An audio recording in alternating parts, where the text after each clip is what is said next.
आप सभी का स्टडी कॉपीज पे स्वागत है और ये भौतिक विज्ञान का लेक्चर नंबर 2 है। इससे पहले वाला लेक्चर आया है लेक्चर 1, उसमें 5 चैप्टर इंक्लूडेड करा दिए गए हैं, उसके सारे क्वेश्चन आंसर। और यहाँ पर आप प्रकाश और ऊष्मागतिकी ये सारे चैप्टर देखेंगे और उसके ऊपर क्वेश्चन आंसर करेंगे। उसके बाद में एक या दो लेक्चर आएंगे और भौतिक विज्ञान आपका कंप्लीट हो जाएगा। फिर केमिस्ट्री और बायो भी है, उसके भी लेक्चर आएंगे। जियोग्राफी के लेक्चर लगातार आ रहे हैं, हिस्ट्री के लेक्चर आ रहे हैं आपके, पॉलिटी इकोनॉमी इनके भी जो है लेक्चर आ जाएंगे आपके 1-2 दिन में।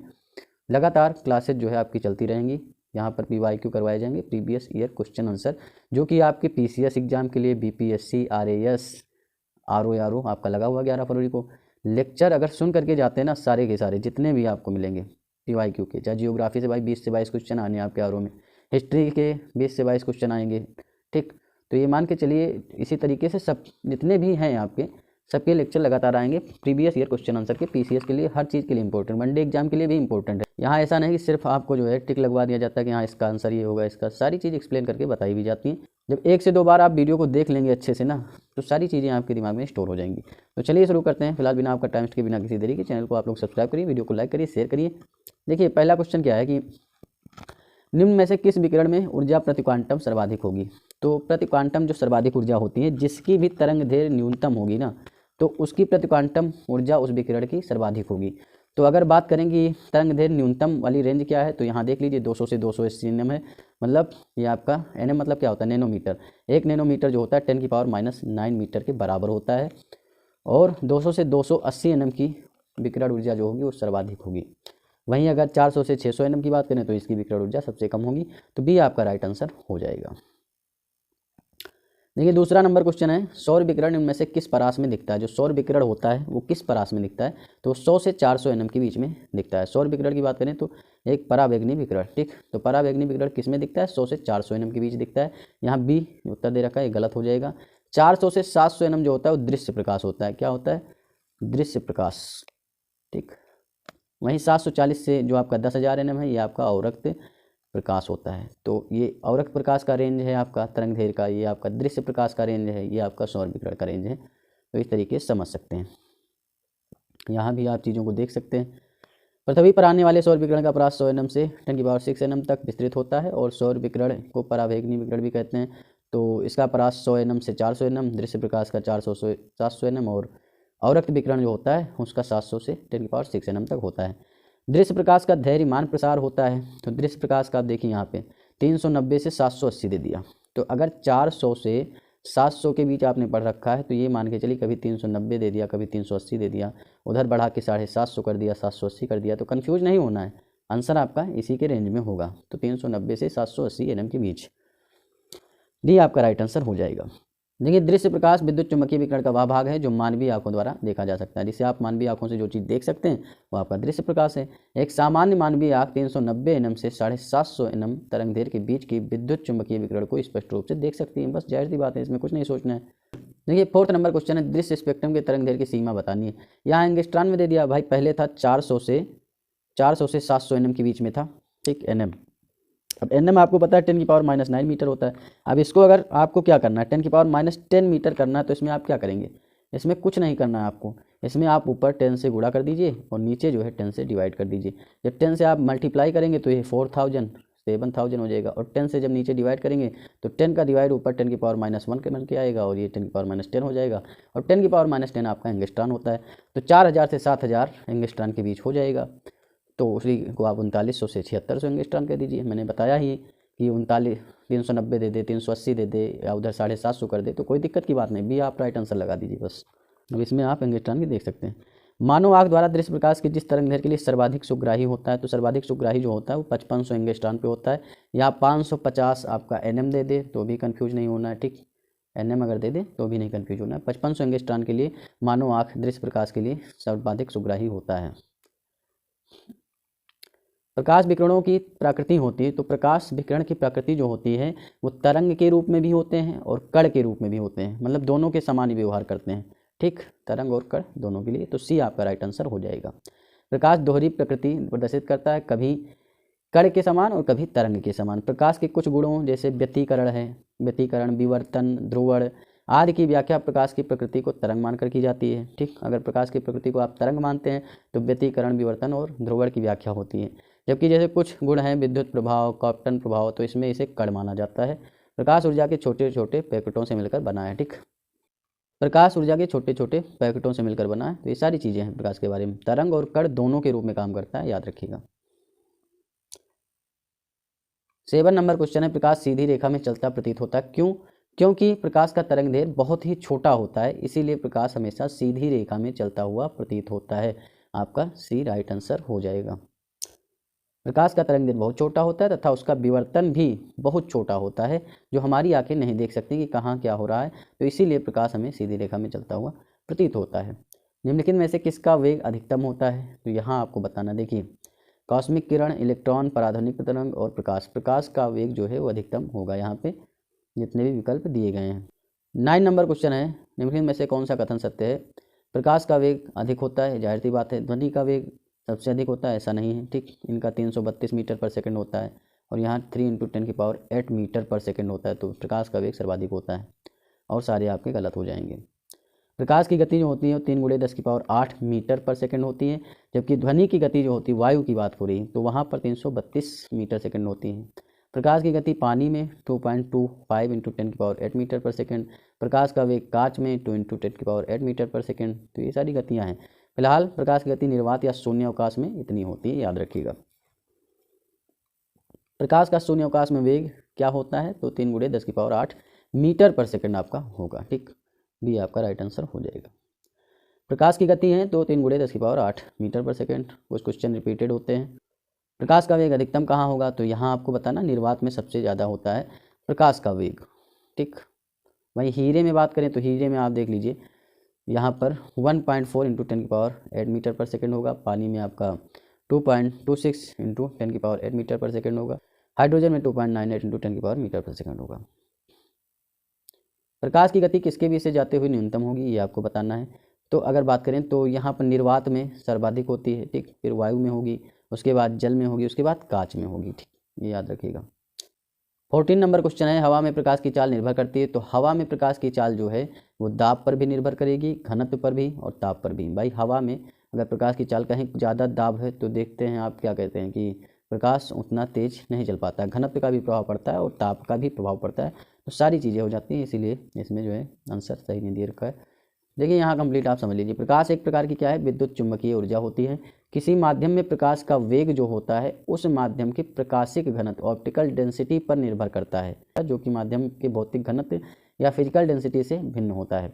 किसी माध्यम का प्रकाशिक घनत्व जितना अधिक होगा उसमें प्रकाश का वेग उतना ही अधिक होता है। किसी माध्यम का अपवर्तनांक उसके प्रकाशिक घनत्व का संकेतक है। वायु का प्रकाशिक घनत्व उसके ताप, दाब और आर्द्रता पर निर्भर करता है। अतः वायु में प्रकाश का वेग उसके प्रकाशिक घनत्व, तापमान और दाब पर निर्भर करता है। बस इतनी सी बात है। अब यहाँ आपको बताना है, सूर्य के प्रकाश को धरती की सतह पर पहुँचने में लगने वाला समय लगभग कितना होता है? तो यहाँ पर जो है 8.5 मिनट होगा। सूर्य के प्रकाश को पृथ्वी की सतह तक पहुँचने में 499 सेकंड लगते हैं, जिसे मिनट में बदलने पर लगभग 8.3 मिनट होगा। ठीक, सूर्य से पृथ्वी तक प्रकाश को पहुँचने में लगभग जो है कितना? तो 8 मिनट। ठीक, 8.3 मिनट जो होता है लगभग होता है। 8 मिनट दे दें या 8.5 भी दे दें तो लगा देना है। सूर्य का प्रकाश पृथ्वी तक पहुंचता है तो 8 मिनट में पहुंचता है। सी आपका राइट आंसर हो जाएगा। प्रकाश तरंगों के वायु से कांच में जाने पर जो चर या वेरिएबल्स प्रभावित होते हैं वो कौन कौन से प्रभावित होते हैं? प्रकाश की तरंग है और वो वायु से क्या जाती है? वायु है, वायु से कांच में जाती है, तो कौन कौन से चर प्रभावित होंगे ये आपको बताना है। तो तरंग दैर्घ्य और वेग प्रभावित होगा। आवृत्ति कभी प्रभावित नहीं होती, तो आवृत्ति देखिए तीनों में दे दिया, तो आवृत्ति आप वैसे भी एलिमिनेट कर सकते थे। ठीक, आवृत्ति कभी भी प्रभावित नहीं होती है प्रकाश की। ठीक, तो ये तीनों गलत ही हो जाएंगे। तरंग दैर्घ्य और वेग ही प्रभावित होगा। अब देखिए यहाँ पे, जब कोई प्रकाश तरंग वायु से कांच या एक माध्यम से दूसरे माध्यम में जाती है तो प्रकाश की आवृत्ति हमेशा वही रहती है। ठीक, फ्रीक्वेंसी वही रहेगी, लेकिन उसका तरंग दैर्घ्य जो होगा, वेवलेंथ और वेग, ठीक, वो बदल जाता है। ठीक, तरंग दैर्घ्य में परिवर्तन हो जाएगा और वेग में परिवर्तन हो जाएगा। जब प्रकाश एक माध्यम से दूसरे माध्यम में जाता है तो निम्न में से कौन सा अपरिवर्तित रहता है? तो फ्रीक्वेंसी नहीं बदलती है, ये याद रखिएगा। जब प्रकाश एक माध्यम से दूसरे माध्यम में जाता है, निम्न में से कौन सा नहीं बदलता? तो फ्रीक्वेंसी या आवृत्ति नहीं बदलती है, जबकि वेग, तरंग दैर्घ्य, अपवर्तनांक सब बदल जाता है। भाई उसकी जो है वेग जब किसी माध्यम में जाता है तो कांच में जाएगा तो क्या होता है? स्लो डाउन हो जाता है। पानी में जाता है तो स्लो डाउन हो जाता है। इसी तरीके से निर्वात में जो होता है प्रकाश का वेग सर्प से ज़्यादा होता है, 3 × 10⁸ मीटर पर सेकंड। वहीं तरंगधैर्घ्य की बात करें, तरंगधैर्घ्य भी इसका परिवर्तित हो जाता है, ठीक। बैंगनी रंग, लाल रंग, सबका तरंगधैर्घ्य अलग अलग होता है। अपवर्तनांक भी बदल जाता है। 21 नंबर क्वेश्चन, जब प्रकाश की किरण सघन माध्यम से विरल माध्यम में गमन करती है तो इसकी चाल भी बढ़ जाती है और अविलंब से दूर भी हट जाता है। जैसे आपका ये सघन माध्यम है और यहाँ से प्रकाश चलता है तो क्या होगा, अविलंब से दूर हट जाएगा।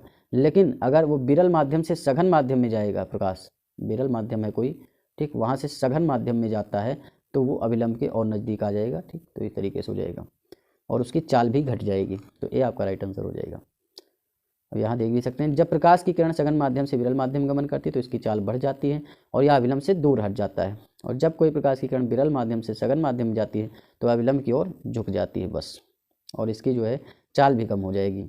22 नंबर क्वेश्चन है, निम्नांकित ऊर्जा रूपांतरण में से किसके द्वारा प्रकाश संश्लेषण की क्रिया संपादित होती है। प्रकाश से रासायनिक ऊर्जा जो है ये आपके प्रकाश संश्लेषण की क्रिया से संपादित होती है। देखिए यहाँ पर देख सकते हैं, प्रकाश संश्लेषण एकमात्र ऐसी जैविक प्रक्रिया है जिसमें अत्यधिक मात्रा में सूर्य के प्रकाश की ऊर्जा को रासायनिक ऊर्जा में बदला जाता है। प्रकाश संश्लेषण की क्रिया का रासायनिक समीकरण क्या होता है, 6CO2 + 12H2O, ठीक, कार्बन डाइऑक्साइड, और ये आपका प्रकाश ऊर्जा।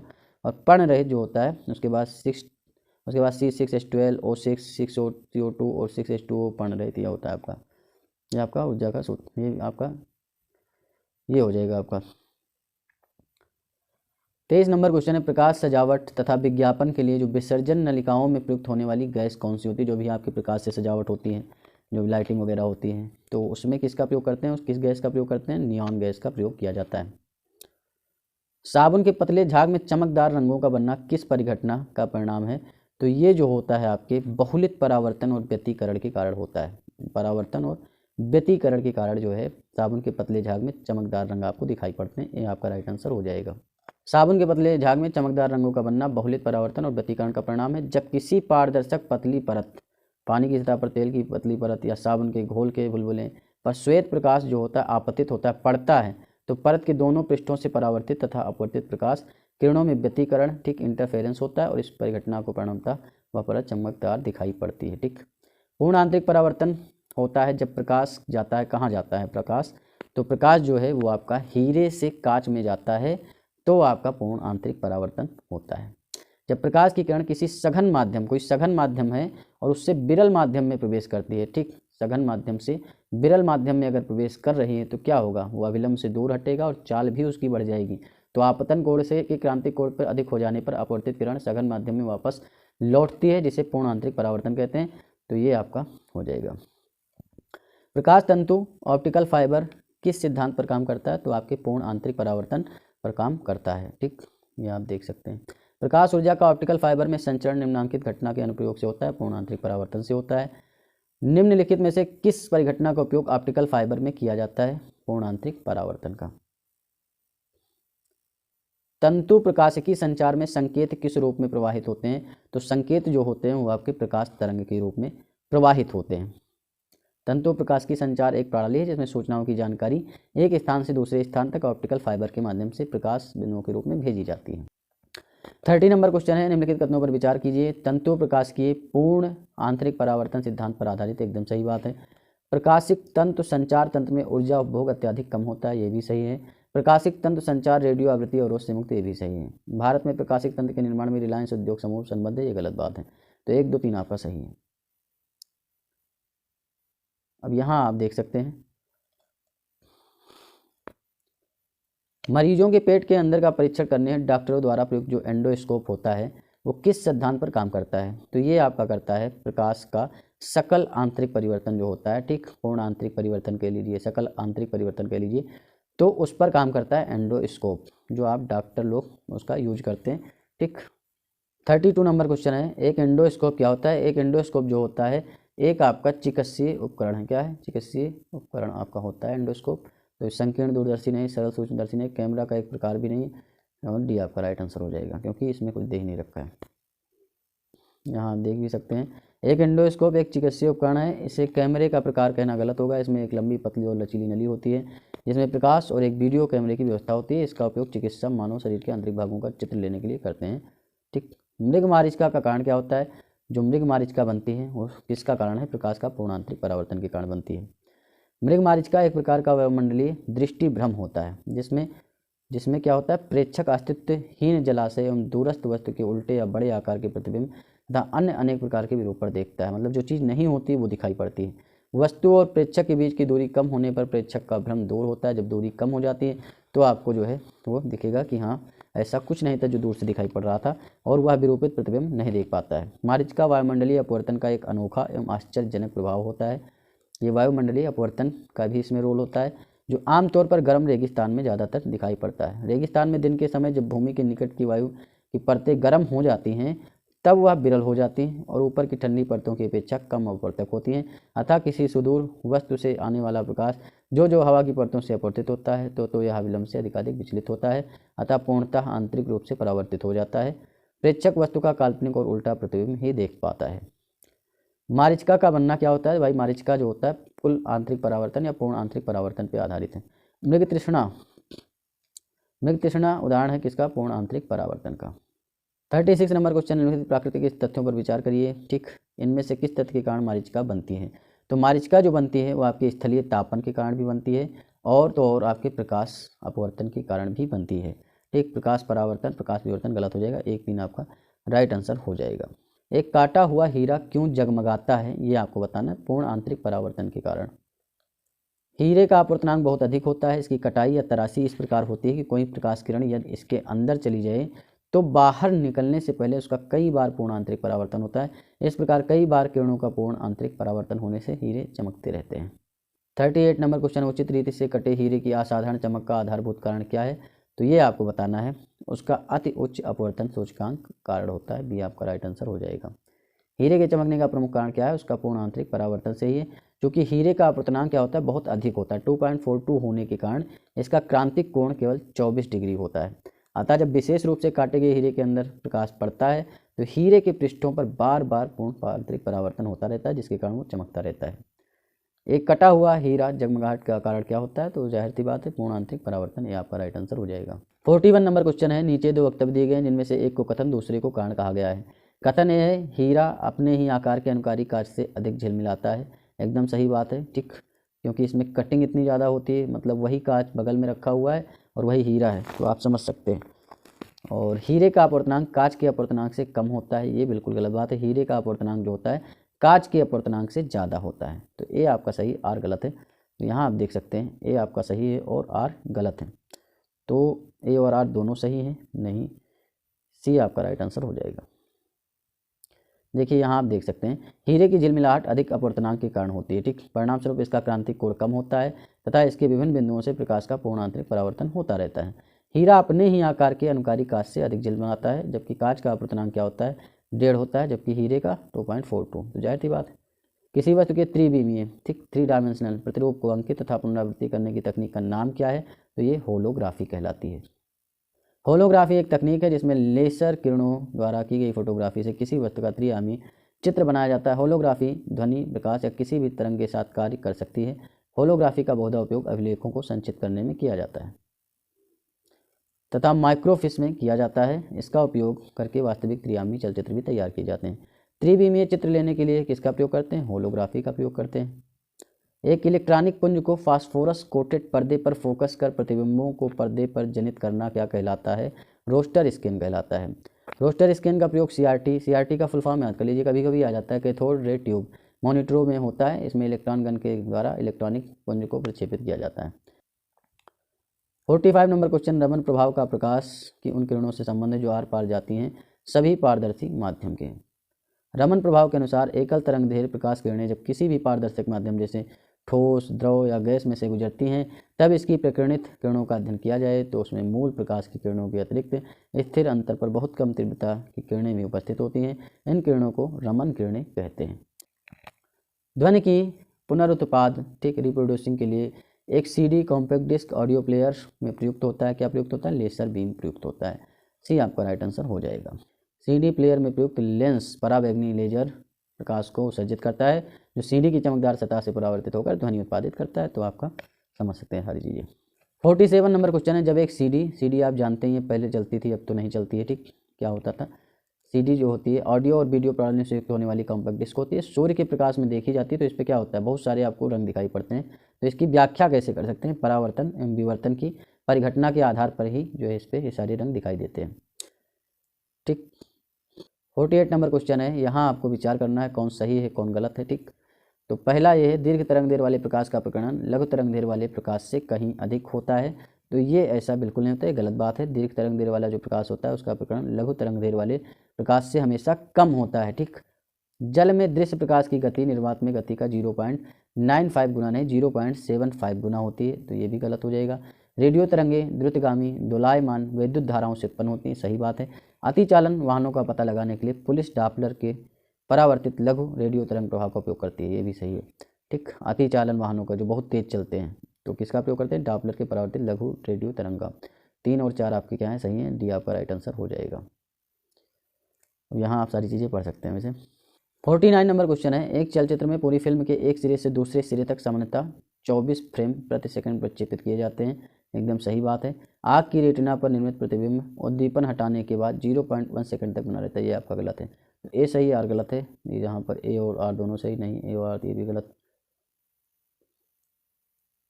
तो ये आपका सी राइट आंसर हो जाएगा, ए सही है परंतु आर गलत। 1/6 सेकंड बाद तक बना रहता है, इतना याद रखिएगा। दूरदर्शन के संकेत एक निश्चित दूरी के बाद नहीं मिल सकते हैं, क्यों नहीं मिल सकते हैं, जो दूरदर्शन होता है उसके संकेत एक निश्चित दूरी के बाद नहीं मिलेंगे, क्योंकि जो है पृथ्वी की सतह क्या है, वक्राकार है, इसीलिए पृथ्वी की सतह वक्राकार होने के कारण दूरदर्शन के संकेत एक निश्चित दूरी के बाद नहीं मिल सकते, क्योंकि सिग्नल्स पृथ्वी की सतह से न टकराकर आगे बढ़ जाते हैं। ठीक, दूरदर्शन प्रसारण में श्रव्य संकेतों का प्रेषण करने के लिए प्रयुक्त तकनीकी जो है उसे क्या कहते हैं, आवृत्ति मॉड्यूलन। ठीक, आवृत्ति मॉड्यूलन या फिर फ्रीक्वेंसी मॉड्यूलेशन दे दे तो आपको घबराना नहीं। ठीक, इंग्लिश भी थोड़ा बहुत पढ़ते चलिए। श्रव्य संकेतों के प्रेषण हेतु आवृत्ति मॉड्यूलेशन फ्रीक्वेंसी मॉड्यूलेशन तकनीक का प्रयोग किया जाता है। इस तकनीक से प्रसारित संकेत किसी भी प्रकार के शोर तथा विकृति से मुक्त होते हैं। दृष्टिपटल रेटिना पर जो चित्र बनता है, आपके जो भी रेटिना आपकी है उस पर जो चित्र बनता है वो कैसा बनता है, वह हमेशा छोटा बनेगा और उल्टा बनेगा। ठीक, छोटा और उल्टा बनता है, तो सी आपका राइट आंसर हो जाएगा। रेटिना पर वस्तु का प्रतिबिंब जो होता है उल्टा छोटा और वास्तविक बनता है। ठीक, प्रतिबिंब बनने का संदेश दृश्य तंत्रिकाओं द्वारा मस्तिष्क तक पहुंचता है और वस्तु हमें दिखाई देने लगती है। यद्यपि रेटिना पर बना वस्तु का प्रतिबिंब उल्टा होता है, लेकिन अनुभव के आधार पर यह हमें सीधा दिखाई पड़ता है। ठीक, तो हमेशा याद रखना जो रेटिना पर वस्तु का प्रतिबिंब बनेगा उल्टा बनेगा, छोटा बनेगा, लेकिन वास्तविक बनेगा।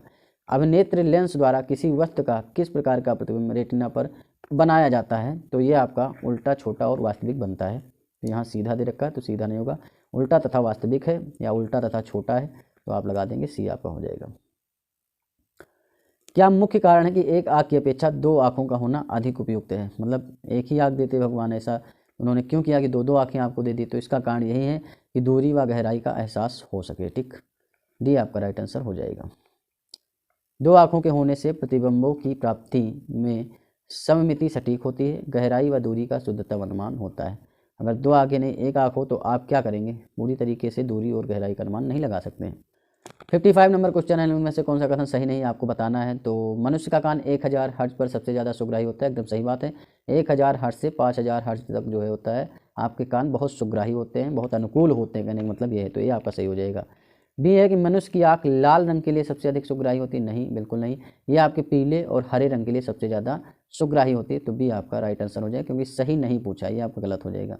सुनने की दृढ़ता 1/10 सेकंड होती है, सही है। दृष्टि की दृढ़ता 1/6 सेकंड होती है, ये भी सही है।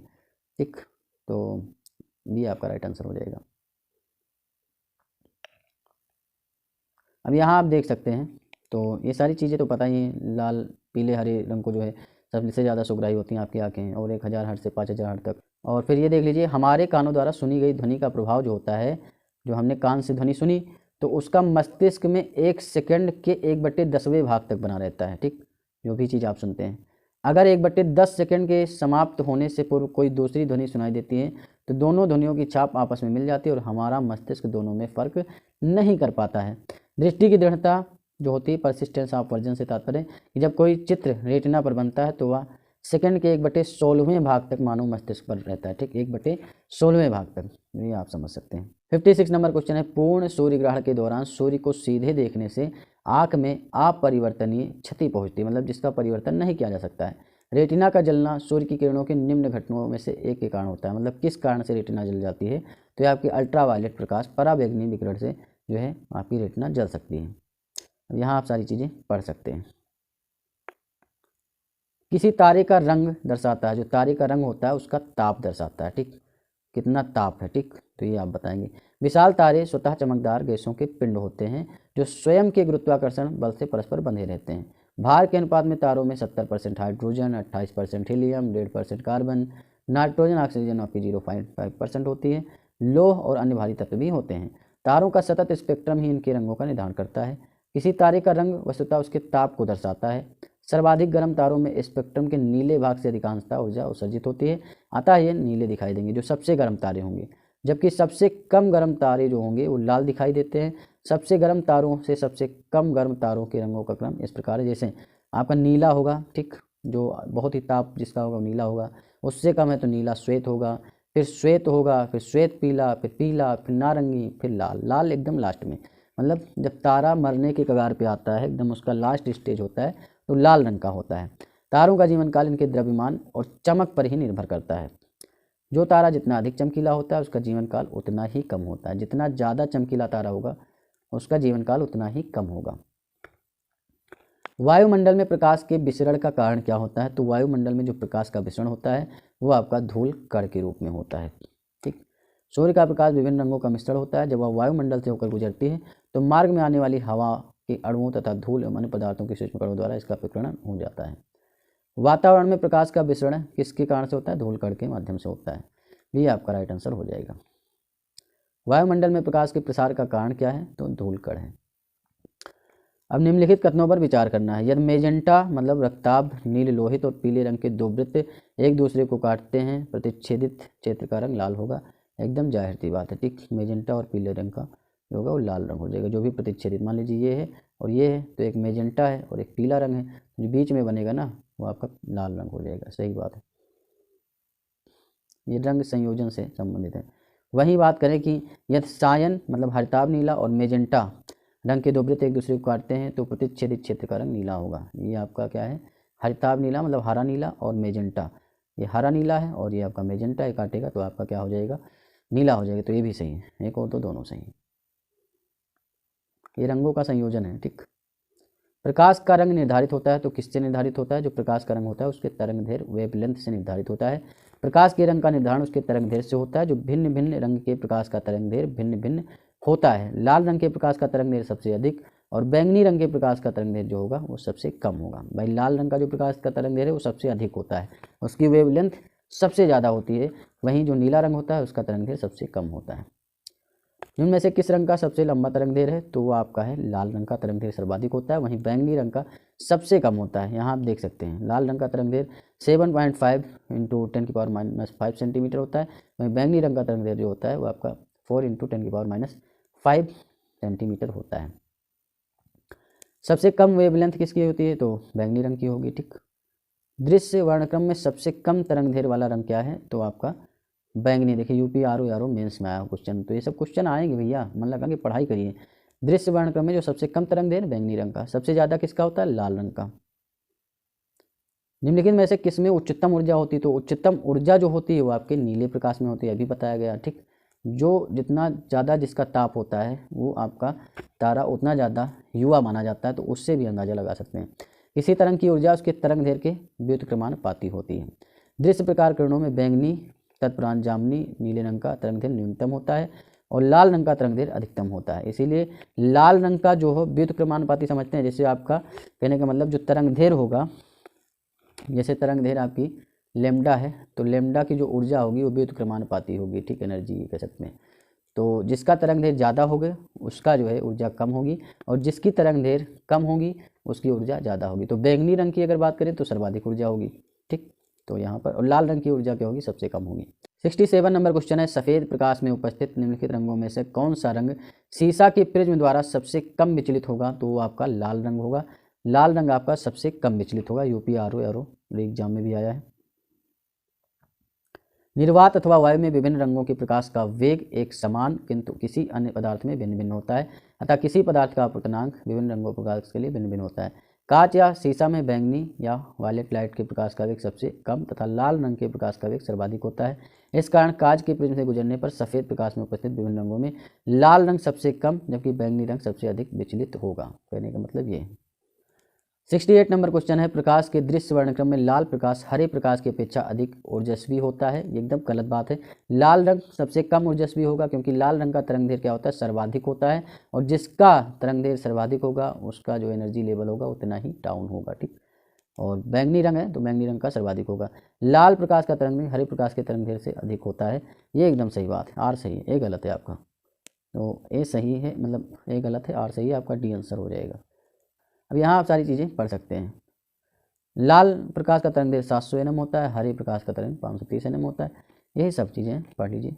तो 69 नंबर क्वेश्चन, हमें वास्तविक सूर्योदय से कुछ मिनट पूर्व ही सूर्य दिखाई देने का कारण क्या होता है? प्रकाश का अपवर्तन होता है। ठीक, प्रकाश का अपवर्तन होता है। प्रकाश के अपवर्तन के कारण ही सूर्योदय के कुछ समय पहले ही हमें और सूर्यास्त के कुछ समय बाद तक सूर्य क्षितिज के नीचे होने पर भी दिखाई पड़ता है। क्षितिज के समीप सूर्य एवं चंद्रमा के दीर्घ वृत्ताकार दिखाई देने का कारण क्या है? तो ये भी आपका अपवर्तन के कारण होता है। सूर्य के प्रकाश के अदृश्य भाग से प्रकाश संश्लेषण किया जाता है। ठीक, कुछ बैक्टीरियों के द्वारा। सी आपका राइट आंसर हो जाएगा। यूपीपीसीएस में आया है। गहरे समुद्र में सतह से 400 से 8000 फीट तक की गहराई में पाए जाने वाले जीवाणु जैसे ग्रीन सल्फर बैक्टीरिया अवरक्त विकिरण के प्रयोग द्वारा प्रकाश संश्लेषण करके ऊर्जा उत्पन्न कर लेते हैं। ट्रैफिक सिग्नल में लाल प्रकाश क्यों प्रयुक्त किया जाता है, आप बताइए भैया? तो इनकी तरंगों की धैर्य जो होती है लंबाई यानी सर्वाधिक होती है इसीलिए, और ये बहुत दूर तक दिखाई देंगे। ठीक, इसीलिए जब लाल रंग का तरंगदैर्घ्य सर्वाधिक होता है जबकि बैंगनी रंग का तरंगदैर्घ्य सबसे कम होता है। ऊर्जा बैंगनी रंग की सबसे ज़्यादा होगी, लाल रंग की सबसे कम होगी। तो इसी तरीके से जो प्रकीर्णन होगा तरंगदैर्घ्य के व्युत्क्रमानुपाती होगा। ठीक, मतलब जिसका तरंगदैर्घ्य सबसे ज़्यादा होगा उसका प्रकीर्णन जो होगा वो सबसे कम होगा, और जिसका तरंगदैर्घ्य सबसे कम है उसका प्रकीर्णन सबसे ज़्यादा होगा। तो बैंगनी का प्रकीर्णन क्या होगा, सबसे ज़्यादा होगा। तो लाल रंग सबसे कम प्रकीर्णित होता है और यह दूर तक दिखाई पड़ता है, इसीलिए ट्रैफिक सिग्नल में लाल प्रकाश प्रयुक्त होता है। 73 नंबर क्वेश्चन है कि कथन ए है, खतरे का सिग्नल लाल रंग का बनाया जाता है। जाहिर सी बात है, तो बनाया ही जाता है क्योंकि लाल रंग का प्रकीर्णन जो होता है सबसे कम होता है, तरंगदैर्घ्य इसकी सबसे ज़्यादा होती है, और आर कारण है कि लाल रंग का प्रकीर्णन सबसे कम होता है। तो सही बात है, मतलब कारण भी सही है कथन का, तो कथन के साथ साथ कारण भी सही है। तो आपका ए हो जाएगा। ए और आर दोनों सही हैं, और आर ए की सही व्याख्या भी करता है। यूपीपीसीएस प्री में आ चुका है, ये सारी चीज़ें आप पढ़ सकते हैं। आकाश नीला दिखाई पड़ता है, क्यों नीला दिखाई पड़ता है भाई बताइए?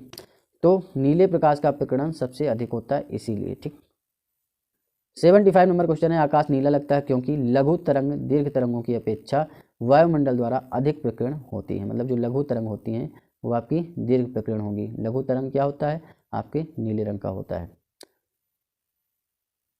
खतरे के संकेतकों के लिए लाल प्रकाश का प्रयोग किया जाता है, क्यों? क्योंकि इनका प्रकीर्णन सबसे कम होता है इसीलिए, क्योंकि इनका तरंगदैर्घ्य ज़्यादा है इसीलिए प्रकीर्णन कम होता है। ये आपका राइट आंसर हो जाएगा।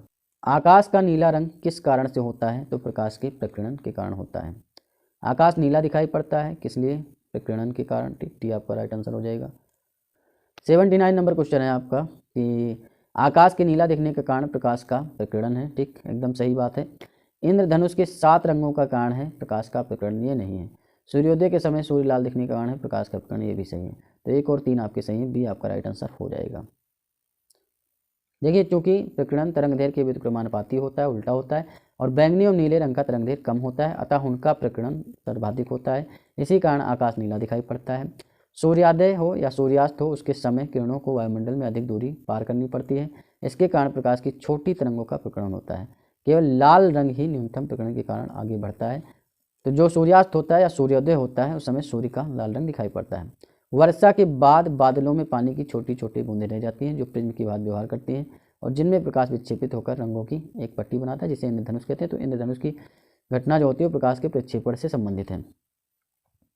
सूर्योदय सूर्यास्त के समय सूर्य के लाल रंग का प्रतीत होना प्रकाश का प्रकीर्णन होता है। ठीक, अस्त होते समय सूर्य लाल दिखाई पड़ता है, क्यों भाई? प्रकाश के प्रकीर्णन के कारण। आंतरिक यात्री को आकाश का रंग कैसा दिखेगा? तो काला दिखेगा। ठीक, जाहिर सी बात है। सूर्य का श्वेत प्रकाश 7 रंगों का मिश्रण होता है, जाहिर सी बात है। ठीक, बैंगनी, जामुनी, नीला, हरा, पीला, नारंगी, लाल। बैंगनी प्रकाश का तरंग सबसे कम होता है और जबकि लाल का सबसे अधिक। जब सूर्य का प्रकाश पृथ्वी के वायुमंडल में प्रवेश करता है तो वह पृथ्वी के वायुमंडल में स्थित गैस के अणु, धूल कण, पराग कण आदि से टकराता है जब प्रकाश किसी कण से टकराता है तो यह तो वह उस कण के आर पार निकल जाएगा अथवा उसके द्वारा परिवर्तित या छितर बितर होकर के इधर उधर चला जाएगा। सूर्य के प्रकाश का लाल अंश तो बिना अधिक प्रकीर्ण हुए पृथ्वी पर पहुंचता है और बैंगनी, जामुनी, नीला प्रकाश हवा में मौजूद अणुओं पर प्रकीर्णित कर दिया जाता है। हवा के कणों द्वारा प्रकाश के प्रकीर्णन के परिणामस्वरूप आकाश में नीला दिखाई पड़ता है। अंतरिक्ष में जाकर आकाश को देखें तो वह काला ही दिखाई पड़ेगा बस। जब अधिक ऊंचाई पर वायुयान से आकाश को देखा जाता है तो कैसा दिखता है? तो आपका काला दिखेगा। 84 नंबर क्वेश्चन है, समुद्र नीला प्रतीत होता है। तो समुद्र नीला क्यों प्रतीत होता है? आकाश के परावर्तन तथा जल के कणों द्वारा प्रकाश के प्रकीर्णन के कारण जो है यह आपका नीला प्रतीत होता है। किसी रंग विकिरण का प्रकीर्णन जो होता है तरंग दैर्घ्य की चतुर्थ घात के व्युत्क्रमानुपाती होता है। बैंगनी और नीले रंग की तरंग दैर्घ्य सबसे कम होती है, यही कारण कि इनका प्रकीर्णन जो होता है अधिक होता है। इस परिघटना के फलस्वरूप समुद्र का रंग नीला दिखता है। हमें हरी घास का रंग हरा क्यों दिखता है ये बताइए? तो ये होता है कि यह हरे रंग के प्रकाश को हमारी आंखों पर परावर्तित कर देती है। भाई जो भी प्रकाश पड़ता है उससे हरे रंग को जो होता है परावर्तित कर देती है और जितने भी रंग होते हैं उसका अवशोषण कर लेती है। तो इसीलिए जो है हरा रंग दिखता है हमें घास का। कोई भी वस्तु हो उसका जो कलर है वो इसीलिए दिखता है क्योंकि उस कलर को परावर्तित करती है और सारे को ग्रहण कर लेती है, बस इतनी सी बात है। हरी घास की पत्तियों पर पड़ने वाला प्रकाश से पत्तियों में उपस्थित प्रकाश संश्लेषी वर्णक जो होते हैं मुख्यतः लाल, बैंगनी, नीला और नारंगी प्रकाश को अवशोषित कर लेते हैं, मतलब उसे सोख लेते हैं। लेकिन हरे रंग के प्रकाश को क्या करते हैं? परावर्तित कर देते हैं और इसी से पत्तियां हरे रंग की दिखाई पड़ती हैं। कहने का मतलब ये है। प्रसारी विश्व की संकल्पना आधारित है तो किस पे आधारित है? डॉपलर प्रभाव पे आधारित है और ये आप पढ़ सकते हैं पूरा। प्रसारी विश्व की संकल्पना डॉपलर प्रभाव पर आधारित है। डॉपलर प्रभाव के कारण आकाश गंगाओं के केंद्र में आने वाले प्रकाश में उत्पन्न लाल विचलन रेड शिफ्ट यह दर्शाता है कि वे हमसे दूर जा रही हैं, अर्थात हर दिशा में ब्रह्मांड का विस्तार हो रहा है। 87 नंबर क्वेश्चन, मान लीजिए कि पृथ्वी से पश्चिगामी हो रहे एक रॉकेट यान की चाल प्रकाश के वेग से 2/10 है। रॉकेट यान में स्थित यात्रियों को जो प्रकाश नीला दिखाई दे रहा है वह पृथ्वी पर स्थित प्रेक्षकों को किस रंग का दिखाई पड़ेगा? तो क्योंकि जो है नीले से ज़्यादा जो आपका तरंग दैर्घ्य होता है वो आपका पीले का होता है तो पीला दिखाई पड़ेगा, ठीक, क्योंकि फिर इसका प्रकीर्णन जो होगा वो नीले से कम होगा, ठीक, इसीलिए पीला रंग दिखाई पड़ेगा। 88 नंबर क्वेश्चन है, किसी उत्तल दर्पण द्वारा अनंत तथा दर्पण के ध्रुव P के बीच रखे बिंब के प्रतिबिंब की प्रकृति क्या होगी? तो आभासी और सीधा होगा, ठीक, जो भी उत्तल दर्पण रखा होगा उसके अनंत पर। कार में पीछे के यातायात के दृश्यावलोकन के लिए किस प्रकार के शीशे का प्रयोग करते हैं? तो उसमें उत्तल दर्पण का प्रयोग करते हैं। जो कार आप चलाते हैं तो उसमें जो पीछे का यातायात है जो शीशा लगा होता है, यहाँ आप कार चला रहे हैं इससे, ठीक, तो पीछे की जो साइड वगैरह सब देखते हैं ना वो उत्तल दर्पण होता है। उत्तल दर्पण द्वारा प्रतिबिंब जो होता है वो आभासी बनता है, सीधा बनता है और वस्तु से छोटा बनता है, ठीक। जो भी ट्रक आ रहा है तो आप उसे छोटे में देख लेते हैं, तो आभासी, सीधा और वस्तु से छोटा बनता है। इसके द्वारा काफ़ी बड़े क्षेत्र की वस्तुओं का प्रतिबिंब एक छोटे से क्षेत्र में बन जाता है। इस प्रकार उत्तल दर्पण का दृष्टि क्षेत्र जो होता है अधिक होता है, इसलिए इसे मोटर वाहनों, बसों में चालक के बगल में पीछे के ट्रैफिक के दृश्यावलोकन के लिए लगाया जाता है। 90 नंबर क्वेश्चन है, कार के पीछे आने वाले यातायात को देखने के लिए निम्नलिखित प्रकार के दर्पणों में से किसका प्रयोग करते हैं? तो ये आपके उत्तल दर्पण का प्रयोग होता है। वाहनों में पृष्ठ दृष्टि दर्पण के रूप में किस दर्पण का प्रयोग करते हैं? तो उत्तल दर्पण का प्रयोग करते हैं। दाढ़ी बनाने के लिए जो काम में लेते हैं उसमें किसका प्रयोग करते हैं? अवतल दर्पण का प्रयोग करते हैं। जो भी दाढ़ी बनाते हैं वो किसका प्रयोग करते हैं? अवतल दर्पण का प्रयोग करते हैं। अवतल दर्पण एक गोलाकार दर्पण होता है जिसके उभरे हुए तल पर पॉलिश की हुई होती है तथा अंदर का तल जो होता है परावर्तक होता है। इसके द्वारा प्रतिबिंब दर्पण के सामने जो होता है बड़ा बनता है, मतलब आप जितना छोटा आपका चेहरा उससे बड़ा दिखेगा। इसलिए दर्पण का प्रयोग दाढ़ी बनाने में या बाल बनाने में शीशे के रूप में किया जाता है। धूप से बचने के लिए छाते में रंग का संयोजन कैसा होना चाहिए ये आपको बताना है। तो ऊपर उजला होना चाहिए और नीचे काला। ऊपर उजला रहेगा तो क्या होगा, वो आपका जितना भी प्रकाश है उसे परावर्तित कर देगा और उसके बाद में जो लास्ट में थोड़ा बहुत आएगा उसे अवशोषित करते करते काले तक पहुँचेगा, वो खत्म हो जाएगा। बस कहने का मतलब ये है। तो बी आपका सही हो जाएगा, ऊपर जो है सफ़ेद रहेगा नीचे काला। 94 नंबर क्वेश्चन, दूरदर्शी से बना प्रतिबिंब कैसा होता है? तो जो खगोलीय दूरदर्शी से बना प्रतिबिंब होता है वो काल्पनिक और बड़ा होता है, ठीक, याद रखिएगा। यूपीपीसीएस मेंस में आया हुआ क्वेश्चन है, कुछ चीज़ें आपको रटनी भी पड़ेंगी। 95 नंबर क्वेश्चन, जब दो समांतर समतल दर्पणों के बीच कोई वस्तु रख दी जाती है तो बनने वाले प्रतिबिंबों की संख्या क्या होगी? अनंत। जो दो समांतर हैं उनके ऊपर अगर बीच में कोई वस्तु रख दी जाएगी तो क्या होगा, जो बनने वाले प्रतिबिंब की जो संख्या होगी वो अनंत होगी, क्योंकि ये इधर जाएगा, इधर इधर इधर बहुत सारे प्रतिबिंब बन जाएंगे, समझिए बात को। तो जैसे आप जाते हैं जब बाल कटवाने, तो अगर दोनों तरफ नाई के यहाँ शीशा लगा है समतल दर्पण का, देखते हैं उसमें बहुत जो है आपको चित्र अपने दिखाई पड़ेंगे, तो ये होता है। और अगर फार्मूले की बात करें कि कोई शीशा रखा हुआ है उसके किस एंगल पे रखा हुआ है, तो उस पर अगर आप निकालना चाहते हैं कितनी तस्वीर बनेंगी, तो 360 डिग्री बटे थीटा डिग्री -1 इसका फार्मूला होता है। प्रकाश के एक बिंदु स्रोत को दो समांतर समतल दर्पणों के मध्य रखने पर कितने प्रतिबिंब बनेंगे, तो ये आपके अनंत बनेंगे। जब किसी दर्पण को थीटा कोण से घूर्णित किया जाए तो परावर्तित किरण का घूर्णन कितना होगा, तो 2 थीटा हो जाएगा, राइट आंसर। 98 नंबर क्वेश्चन है, यातायात संकेतों पर जड़ी हुई कांच की छोटी छोटी मणिकाएं उन पर प्रकाश पड़ने पर तेजी से चमकने लगती हैं, ठीक, जाहिर सी बात चमकने लगती हैं। ये जो है प्रकाश के पूर्ण परावर्तन पे होता है। प्रकाश पूर्णतः परावर्तित होता है जब आपतन का कोण एक निश्चित क्रांतिक मान से अधिक होता है एवं अपेक्षाकृत सघन माध्यम से गुजरता हुआ अपेक्षाकृत एक विरल माध्यम में परिवर्तित हो जाता है। दोनों बातें सही हैं और आर ए का सही स्पष्टीकरण भी है, ठीक। तो देख लीजिए ये आपका राइट आंसर हो जाएगा। अब यहाँ पढ़ भी सकते हैं, इससे पहले भी बता दिया गया, जब कोई जो होता है प्रकाश सघन माध्यम से विरल माध्यम में आता है तो क्रांतिक कोण पर या उससे अधिक कोण पर प्रकाश की पूर्ण रूप से उसी माध्यम से वापसी हो जाती है और जिसे पूर्ण आंतरिक परावर्तन कहते हैं, ठीक। बस ये सारी चीज़ें हैं। प्रकाश में 7 रंग होते हैं, रंगों को अलग करने का क्या तरीका है, तो एक प्रिज्म लीजिए, उसमें से प्रकाश जब गुजरेगा तो सभी रंग अलग अलग हो जाएंगे, तो ये होगा तरीका, ये आपका राइट आंसर हो जाएगा। 100 नंबर क्वेश्चन है, इंद्रधनुष के रंगों का सही क्रम क्या होता है, तो भाई पहले बैंगनी होता है, फिर जामुनी होता है, फिर नीला, हरा, पीला, नारंगी, लाल। तो यहाँ आप देखिए नीला, हरा, बैंगनी नहीं होगा, बैंगनी पहले हो जाता है, बैंगनी पहले, बैंगनी, हरा, नीला नहीं होता, बैंगनी जामुनी होता है, फिर नीला, हरा, पीला, ठीक। तो नीला, पीला, हरा नहीं, नीला, हरा, पीला होता है, फिर नारंगी, लाल होता है, तो डी आपका राइट आंसर हो जाएगा।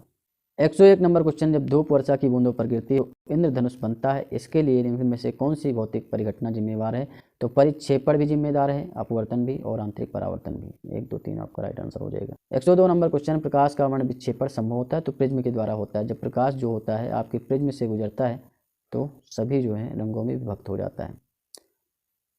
अधोलिखित में से कौन सा रंग इंद्रधनुष के मध्य में दिखाई देता है, तो इंद्रधनुष के जो मध्य में होता है वो आपका हरा होता है।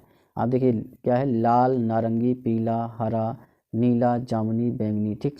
तो वहीं अगर देखिए पहले बैंगनी से बात करते हैं, बैंगनी, जामुनी, नीला, फिर आपका हरा आता है, फिर पीला, नारंगी, लाल, तो हरा आपका बीच में होता है, ये याद रखिएगा, क्योंकि विशेष मेंस में आया गया, ठीक।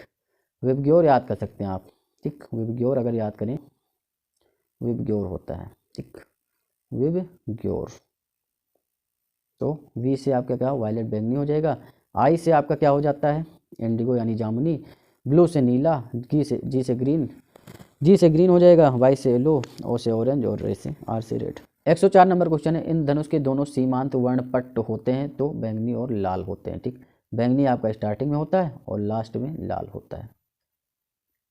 दोपहर के 12 बजे किस दिशा में इंद्रधनुष दिखेगा, तो कहीं नहीं देख सकते आप दोपहर के जब 12 बजे हैं। क्यों, क्योंकि प्रकाश का अपवर्तन वर्षा की बूंदों में नहीं हो पाता है और इंद्रधनुष हमें दिखाई नहीं देगा। इंद्रधनुष हमेशा सूर्य की दिशा की विपरीत दिशा में दिखाई देता है। जब सूर्य पूर्व में होता है तो सुबह के समय जो है पश्चिम में दिखेगा इंद्रधनुष, अगर सूर्य जो है सूर्यास्त हो रहा है तो आपका पूर्व की तरफ दिखेगा, बस याद रखिएगा ये। 106 नंबर क्वेश्चन है, एक छड़ी को जल में तिरछी स्थिति में डुबोया गया है, यदि बगल से देखा जाए तो छड़ी छोटी और जल की सतह पर झुकी हुई प्रतीत होती है। ये अपवर्तन के कारण होता है, कि प्रकाश के अपवर्तन के कारण छड़ी से आने वाला प्रकाश जल अणुओं से प्रकटित होकर छड़ी की छोटी हुई झुकी, ये गलत बात, अपवर्तन के कारण होता है, तो ये आपका सही आर गलत है, सी आपका राइट आंसर हो जाएगा, ठीक। यदि कोई व्यक्ति पानी भरी बाल्टी में पड़े एक सिक्के को देखता है तो उसे सिक्का अपने वास्तविक स्थल से अपेक्षाकृत निकट लगेगा, ठीक। यदि ये अपवर्तन के कारण ये भी होता है, जल के अंदर कोई व्यक्ति जल तल के ऊपर एक सिक्के को देखता है तो सिक्का अपने वास्तविक स्थल से अपेक्षाकृत अधिक ऊंचाई लगेगा, दोनों एक ही बातें हैं, ठीक। तो दोनों एक ही बातें हैं, तो 1 और 2 दोनों सही बातें हैं, मतलब ऊपर ही दिखेगा, इसमें क्या ही कहना है। 108 नंबर क्वेश्चन है, जल में वायु का बुलबुला जिसकी बात व्यवहार करेगा वह क्या है, वो आपका अवतल लेंस है। जल में वायु का बुलबुला जो होगा अवतल लेंस की बात व्यवहार करेगा, ठीक। नाई का शीशा अवतल लेंस होता है, याद रखिएगा। पानी में डूबा हुआ वायु का बुलबुला जिसकी सतह क्या होती है, उत्तल होती है। अवतल लेंस जिसे अपसारी लेंस भी कहते हैं, उत्तल लेंस को अपसारी लेंस कहते हैं, याद रखिएगा। कि बात व्यवहार करता है, पानी का अपवर्तनांक वायु से अधिक होता है, इसीलिए जल में डूबे हुए बुलबुले के लेंस की प्रकृति बदल जाती है। जल के अंदर वायु का बुलबुला व्यवहार करता है तो अपसारी लेंस यानी अवतल लेंस की तरह कार्य करता है। किसी व्यक्ति का पूरा प्रतिबिंब देखने के लिए एक समतल दर्पण की न्यूनतम ऊंचाई कितनी होनी चाहिए, तो आधी होनी चाहिए, बस ये तो रूल ही कहता है व्यक्ति की ऊंचाई का आधा हो तो अपना पूरा चेहरा पूरा शरीर देख सकता है। और ये क्या है कि अगर कोई व्यक्ति है उसकी ऊंचाई h है तो समतल दर्पण में अगर वो पूरा प्रतिबिंब अपना देखना चाहता है तो मतलब पैर से लेकर सर तक, तो उसके जो दर्पण होनी चाहिए वो h/2 होनी चाहिए। मतलब ये मान के चलिए अगर व्यक्ति की ऊंचाई क्या है 5 फीट की है, 10 फीट की ऊंचाई है, वैसे होती नहीं, तो 5 फीट का शीशा हो, 6 फीट की ऊंचाई तो 3 फीट का हो, ठीक। जो समतल दर्पण की वक्रता की त्रिज्या होती है वो अनंत होती है। 112 नंबर क्वेश्चन है कि 1.5 मीटर लंबे व्यक्ति को अपना खड़ा संपूर्ण प्रतिबिंब देखने के लिए आवश्यक दर्पण की न्यूनतम लंबाई क्या होगी? तो 1.5 मीटर का आधा कर दीजिए, 0.75 मीटर जो है इसकी लंबाई होनी चाहिए जो दर्पण की, अगर उसे पूरा शरीर अपना देखना है। 113 नंबर क्वेश्चन है, दूरदृष्टि दोष निवारण के लिए काम में लेते हैं तो उत्तल लेंस का प्रयोग करते हैं दूरदृष्टि निवारण के लिए। वहीं अगर बात करें निकट दृष्टि दोष के लिए तो अवतल लेंस का प्रयोग करेंगे निकट दृष्टि दोष के लिए, याद रखिएगा। दूर दृष्टि दोष में निकट की वस्तुएं जो होती हैं वो आपको स्पष्ट नहीं दिखाई देती हैं, जबकि दूर की वस्तुएं आपको अच्छी दिखाई देंगी। लेकिन जब दूर दृष्टि दोष है तो निकट की वस्तु अच्छी नहीं दिखाई देंगी, मतलब सही नहीं दिखाई पड़ेंगी। वहीं निकट दृष्टि दोष है तो आपको क्या होगा कि दूर की वस्तुएं स्पष्ट नहीं दिखाई देगी। तो यही सारी चीज़ें होती हैं। तो निकट दृष्टि दोष में आप अवतल लेंस का और दूर दृष्टि दोष में उत्तल लेंस का प्रयोग करते हैं। कि दूर दृष्टि दोष वाले व्यक्ति के संबंध में निम्नलिखित कथनों में से कौन सा एक सही नहीं है आपको बताना है। व्यक्ति दूर के पिंडों को स्पष्टता देख सकता है, एकदम सही बात है। लेंस का नाभ्यंतर अधिक होता है, ये भी सही बात है। निकट से पिंडों का प्रतिबिंब रेटिना के पीछे फोकस होता है, ये भी सही बात है। इस दोष को ठीक करने के लिए अवतल लेंस का नहीं उत्तल लेंस का प्रयोग करते हैं। डी आपका राइट आंसर हो जाएगा, क्योंकि पूछा है कि कौन सा सही नहीं है। 115 नंबर क्वेश्चन है, निकट दृष्टि दोष दूर करने के लिए इनमें से कौन सा लेंस उपयोग में लाया जाता है? तो नतोदर कहिए, कॉनकेव कहिए, या फिर आप जो है अवतल लेंस कहिए, तो उसका प्रयोग करते हैं। वह उन्नतोदर या कॉन्वेक्स या फिर उत्तल लेंस जो होता है वो आपका दूर दृष्टि दोष के लिए होता है। निकट दृष्टि दोष जो होता है उसके लिए अवतल लेंस का प्रयोग करेंगे, ठीक। अवतल लेंस, अपसारी लेंस या फिर नतोदर कह सकते हो। निकट दृष्टि दोष से पीड़ित व्यक्ति निकट की वस्तु तो स्पष्ट देख लेता है, लेकिन एक निश्चित दूरी से अधिक दूरी रखी वस्तु को स्पष्ट नहीं देख पाता है, और इसी दोष के निवारण के लिए चश्मा जो होता है किया जाता है। मायोपिया जो होता है निकट दृष्टि दोष को कहते हैं, वो ठीक किया जाता है अवतल लेंस, नतोदर या फिर अवतल दर्पण नहीं होगा, अवतल लेंस होगा। ए आपका राइट आंसर होगा, ठीक। निकट दृष्टि दोष की रोग मुक्ति किससे होती है? तो अवतल लेंस या फिर नतोदर भी कहते हैं, और इसे अपसारी लेंस भी कहते हैं, ठीक। और कॉनकेव भी कहते हैं। कॉन्वेक्स आपका उत्तल लेंस के लिए होता है। तब एक व्यक्ति तीव्र प्रकाश क्षेत्र से अंधेरे कमरे में प्रवेश करता है तो उसे कुछ समय के लिए स्पष्ट दिखाई नहीं देता है, बाद में धीरे धीरे उसे चीज़ें दिखाई देने लगती है। इसका कारण क्या होता है? पुतली के आकार में परिवर्तन, लेंस के व्यास व फोकस दूरी में परिवर्तन, या फिर रोडोप्सिन का विरन होना, और आंखों का अंधेरे के प्रति कुछ समय में अनुकूलित होना। तो इस पर बात कर ही लेते हैं पूरा। आंखों में स्थित जो होता है वो कौन फोटो रिसेप्टर तीव्र प्रकाश की स्थिति में कार्य करने हेतु अधिक अनुकूल होते हैं, जबकि रोड रिसेप्टर जो होते हैं अंधेरे में कार्य करने हेतु अधिक अनुकूल होते हैं। जो आंख में स्थित होता है कौन फोटो रिसेप्टर, तो प्रकाश की स्थिति में ज़्यादा काम करते हैं, जबकि रोड रिसेप्टर अंधेरे में। तीव्र प्रकाश में रोडोप्सिन रोड रिसेप्टर समाप्त हो जाता है जब ज़्यादा प्रकाश होता है या क्षीण होकर निष्क्रिय हो जाता है, जबकि अंधेरे में रोडोप्सिन के पुनः विरजन या पुनः विश्लेषण हो जाने के कारण अंधेरे में रखी वस्तुएं दिखाई देने लगती हैं। तीव्र प्रकाश के क्षेत्र में अंधेरे कमरे में प्रवेश करने में परिवर्तन भी होता है, जिससे आंखों को जो है अंधेरे के प्रति अनुकूलित होना लगता है। अतः विकल्प ए, बी और डी, ए, सी, डी और तीनों सही। भाई तीनों सही होंगे, क्यों? क्योंकि आपका पुतली के आकार में परिवर्तन होता है, इसका भी प्रभाव पड़ता है, ठीक। बी नहीं होगा आपका, ठीक। और वहीं रोडोप्सिन का विरंजक या पुनः विरचन ही हो जाएगा। आंखों का अंधेरे के प्रति कुछ समय में अनुकूलित होना, आरएएस में आया हुआ है, राजस्थान पीसीएस में। पढ़ने में काम आने वाले ग्लासेज किस प्रकार के लेंस से बने होते हैं? तो ये उत्तल लेंस के बने होते हैं, याद रखिएगा। बीच में मोटे होते हैं, ठीक, और किनारे पर पतले होते हैं।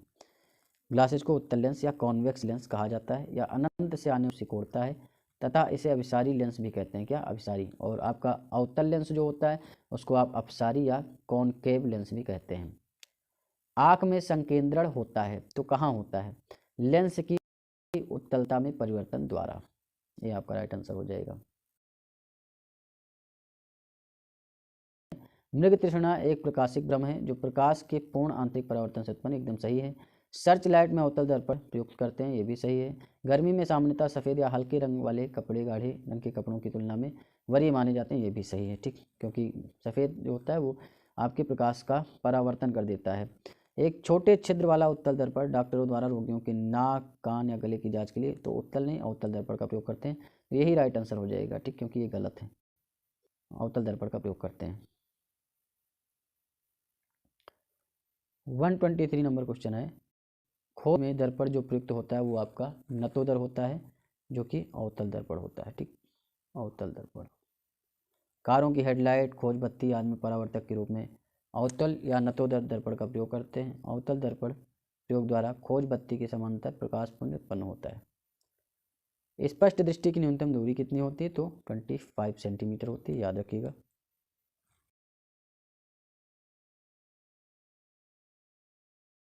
नेत्र के सामने की वह निकटतम दूरी जहां पर रखी वस्तु नेत्र को स्पष्ट दिखाई देती है, नेत्र की स्पष्ट दृष्टि की न्यूनतम दूरी कहलाती है। सामान्य आंख के लिए यह 25 सेंटीमीटर होती है।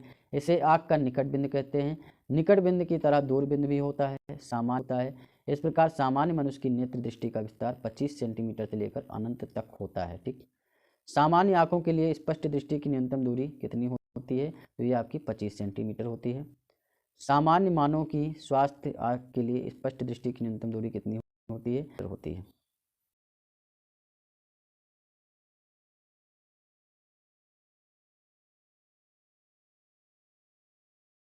देखिए, सिलेरी मांसपेशी के शिथिलन संकुचन से आंख के लेंस की मोटाई में परिवर्तन होता है, जिसके फलस्वरूप आंख के लेंस की फोकल दूरी परिवर्तित हो जाती है। लेंस की शक्ति मापी जाती है, तो लेंस की शक्ति जो मापी जाती है वो डायोप्टर में मापी है। तो ये आपका राइट आंसर हो जाएगा। ठीक, और जो पावर होता है, पावर जिसे कहते हैं, पावर जो होता है आपकी आँख का 1/f के बराबर होता है। ठीक, लेंस क्षमता एक डायोप्टर है। ठीक, लेंस की क्षमता मापी जाती है तो डायोप्टर में मापी जाती है। यदि किसी एन 2 डायोप्टर है तो इसकी फोकस दूरी कितनी होगी?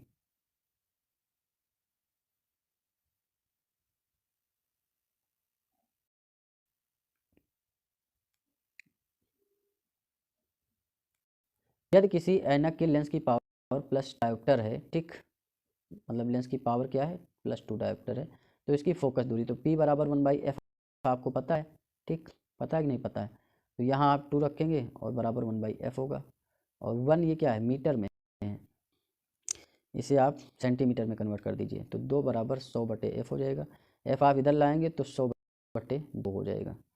और 100 रखते हैं भैया, 100 आप 100/2 आपका हो जाएगा f इक्वल टू फोकस दूरी, तो 50 सेंटीमीटर आ जाएगा। सी आपका राइट आंसर हो जाएगा। बस ये फार्मूला याद कर लीजिए।